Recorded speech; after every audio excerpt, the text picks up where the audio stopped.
Komposisi kabinet tak adil, Blok Azmin dapat manfaat besar. Mat Hassan berkata walaupun pelantikan kabinet adalah budi bicara Perdana Menteri, adalah jelas UMNO diketepikan dengan cara yang sangat tidak adil.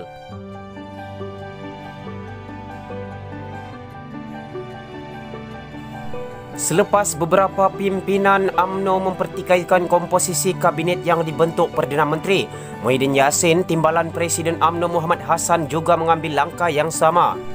Kata Muhammad, walaupun pelantikan kabinet adalah budi bicara Muhyiddin selaku Perdana Menteri, adalah jelas UMNO selaku blok ahli parlimen terbesar diketepikan dengan cara yang sangat tidak adil. Pertama, pemberian portfolio kementerian yang tidak kritikal. Keadaan ini sama sekali tidak setimpal dengan jumlah ahli parlimen yang disumbangkan oleh UMNO dan tahap pengalaman yang dimiliki oleh mereka. Kedua, keanggotaan kabinet secara jelas memberikan manfaat yang sangat besar kepada Blok Bersatu dan Datuk Seri Azmin Ali, katanya dalam satu kenyataan. Katanya walaupun bukan kepentingan paling afdal untuk UMNO memegang kedudukan dalam kerajaan, adalah mustahak bagi Muhyiddin mengikut saiz perwakilan parti. Jelasnya ia merupakan amalan dalam sistem Westminster dan perwakilan kabinet yang setara dengan saiz diwakili parti merupakan sistem yang terbukti berjaya. Sebuah kabinet yang kuat, terbukti dan inklusif adalah kritikal bagi memastikan kejayaan PN. Tanpa sebuah kabinet yang kuat, Malaysia akan terus-menerus menyaksikan polemik politik yang tidak berkesudahan sekaligus tidak memungkinkan kita untuk memberi perhatian kepada pembangunan dan daya saing bangsa, katanya. Bersatu pada masa ini memegang lebih banyak jawatan kabinet dan timbalan menteri berbanding jumlah kerusi Dewan Rakyat dalam gabungan yang terdiri daripada UMNO, PAS dan GPS. Ketika kabinet diumumkan pada 9 Mac lalu, semua pemimpin dari kem Azmin yang menyertai Bersatu untuk bersama Kerajaan Perikatan Nasional diberikan jawatan kabinet. Ini menyebabkan Ketua UMNO bahagian Johor Bahru, Syahir Samad dan Ahli Majlis Tertinggi UMNO, Tajuddin Abdul Rahman serta Azalina Othman yang mempertikaikan komposisi berkenaan. Selepas mesyuarat Majlis Tertinggi UMNO semalam, Zahid mempertahankan komposisi kabinet Muhyiddin dengan mengatakan parti itu akan memastikan prinsip semak dan imbang terhadap kerajaan pimpinan Perdana Menteri itu. Kita beralih kepada perkembangan berita yang lain. Barisan Exco baru Perak akan ditapis SPRM, Polis, kata Faizal. Faizal yang mengangkat sumpah jawatan Menteri Besar Perak hari ini berkata, langkah itu diambil sebagaimana ditetapkan oleh Perdana Menteri Muhyiddin Yassin.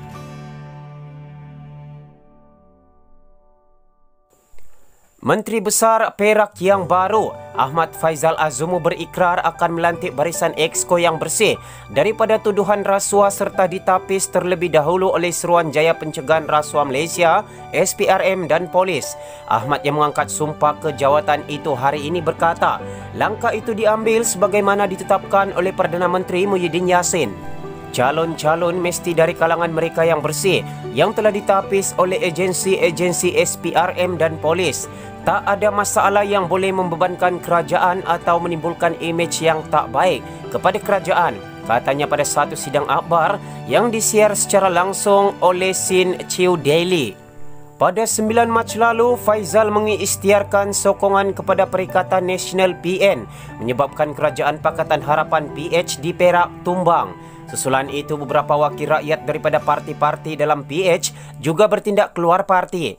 Di antara mereka yang berbuat demikian adalah Adun Trono, Paul Yong dari DAP. Yong yang merupakan seorang exco kerajaan negeri sebelum ini kini menghadapi perbicaraan kes rogol membabitkan bekas pembantu rumahnya. Adun lain yang menyokong Perikatan Nasional PN termasuk Adun Kuala Kerau, Abdul Yunus Jamhari dari PKR dan Adun Bebas Noli Ashilin, Muhammad Razi, Tualang Sekah yang masing-masing mengumumkan menyertai Bersatu. Adun Buntong E. Siva Subramaniam dari DAP dan Adun Titi Serong, Hasnul Zulkarnain Abdul Maniam dari Amanah juga keluar parti masing-masing untuk menyokong gabungan baru berkenaan. Sementara itu, mengapa Melayu akan terima Anwar? Masa hadapan terbuka kepada Anwar. Masa Dr. Mahathir pula telah pun berlalu.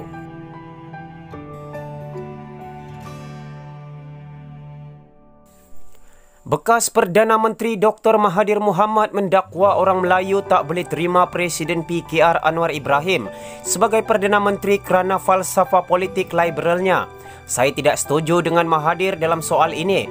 Kalau hendak tahu sama ada orang Melayu sokong Anwar atau tidak, maka beliau sepatutnya memberi peluang kepada pemimpin itu menjadi Perdana Menteri seperti yang dijanjikan. Namun janji ini tidak dipenuhi, tetapi sebaliknya dimungkiri. Ini bercanggah dengan budaya Melayu. Ada bidalan Melayu, kerbau dipegang pada talinya, manusia dipegang pada janjinya. Memang ada orang Melayu yang tak suka pada Anwar. Mereka ini hanya segelintir sahaja, hanya beberapa kerat orang sahaja. Mereka ini terdiri daripada kalangan kapitalis kroni Melayu yang berpengaruh, yang menguasai politik, ekonomi dan media massa. Kapitalis kroni yang jutawan, mahajutawan dan bilioner ini kebanyakan menjadi kaya raya semasa Mahathir jadi Perdana Menteri keempat selama 22 tahun lalu dan kembali berkuasa baru-baru ini dengan menjadi Perdana Menteri ketujuh. Melayu terus miskin. Kapitalis kroni Melayu ini yang menentang kuat dasar ekonomi yang hendak dibawa oleh Anwar apabila Anwar jadi Perdana Menteri. Agenda ekonomi rakyat jelata yang miskin, yang berpendapatan rendah, yang hidup susah dan menderita dari pelbagai kaum yang majoriti dalam kelas bawahan ini rakyat Melayu yang ingin diangkat oleh Anwar supaya mereka ini bebas dari kemiskinan dan kemunduran melalui reformasi ekonomi amat ditakuti oleh kelas elit berkuasa Melayu. Anwar amat tahu perkara 153 Perlembagaan Persekutuan dan Kedudukan Istimewa Orang Melayu telah disalahgunakan oleh pemimpin-pemimpin politik Melayu, elit ekonomi dan elit berkuasa Melayu untuk mengkayarayakan diri mereka sendiri. Mereka membiarkan majoriti rakyat Melayu terus hidup miskin dan melarat. Dr. Mahathir perlu mengakui selama tempoh 22 tahun, tambah 2 tahun lagi sebagai Perdana Menteri, beliau hanya berjaya melahirkan beberapa kerat jutawan, mahajutawan dan bilioner Melayu. Tetapi dia sebenarnya gagal melepaskan puluhan juta orang Melayu lain daripada cengkaman kemiskinan dan kemunduran. Anwar ditahan di bawah Akta ISA selama 2 tahun kerana memperjuangkan nasib orang Melayu miskin di Baling, Kedah pada tahun 1974. Agenda menolong orang Melayu miskin ini diteruskan semasa beliau menjadi Menteri Kewangan dan Timbalan Perdana Menteri. Bukan macai Anwar, Anwar juga semasa mahasiswa memperjuangkan kedudukan bahasa Melayu sebagai bahasa kebangsaan dalam sistem pendidikan kebangsaan. Ini diteruskan apabila beliau menjadi Menteri Pelajaran dan Timbalan Perdana Menteri. Semasa menjadi pemimpin, beliau pula membela nasib rakyat Melayu di Selatan Siam daripada kekejaman penindasan rejim tentera Thailand di bawah kepimpinan Perdana Menteri Tanom Kitik Karkon. Anwar pemimpin dunia Islam dari Nusantara Melayu yang telah memperjuangkan nasib rakyat Palestin sejak dari beliau muda hinggalah sampai kini. Saya menyatakan ini bukan untuk menjadi macai Anwar atau mahu mengampunya. Saya tak perlu itu semua. Saya menulis dan bercakap seperti ini kerana saya melihat dengan mata kepala saya tentang perjuangannya.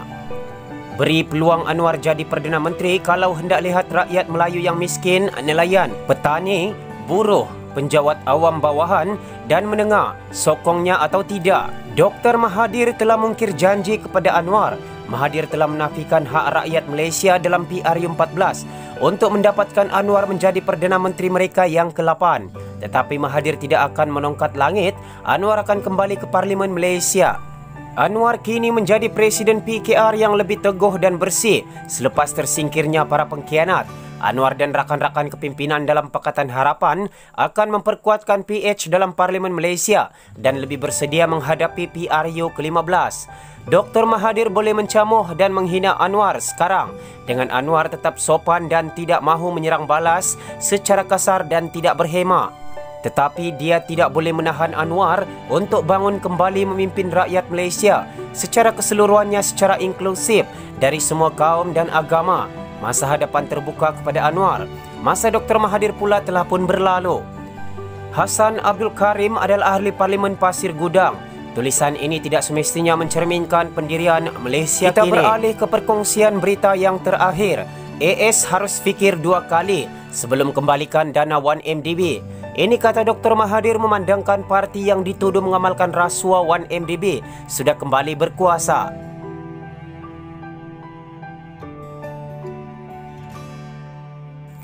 Amerika Syarikat harus berfikir dua kali sebelum menyerahkan semula kepada Malaysia wang yang diperolehi hasil siasatan anti kleptokrasi ke atas dana pelaburan negara 1MDB, kata bekas Perdana Menteri Dr. Mahathir Mohamad.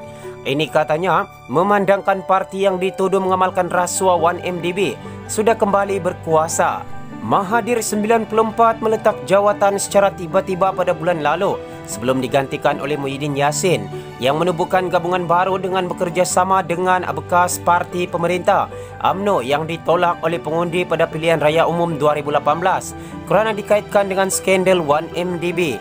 Jabatan Keadilan DOJ AS berkata lebih AS 4.5 bilion dijarah dari 1MDB di bawah bekas Perdana Menteri UMNO Najib Razak yang kini dibicarakan kerana didakwa menerima sebahagian besar dana yang diselewengkan itu. DOJ dalam kes anti kleptokrasi terbesar berjaya mendapatkan semula kira-kira AS 1 bilion hasil penyitaan dan penjualan aset yang didakwa dibeli dengan dana 1MDB.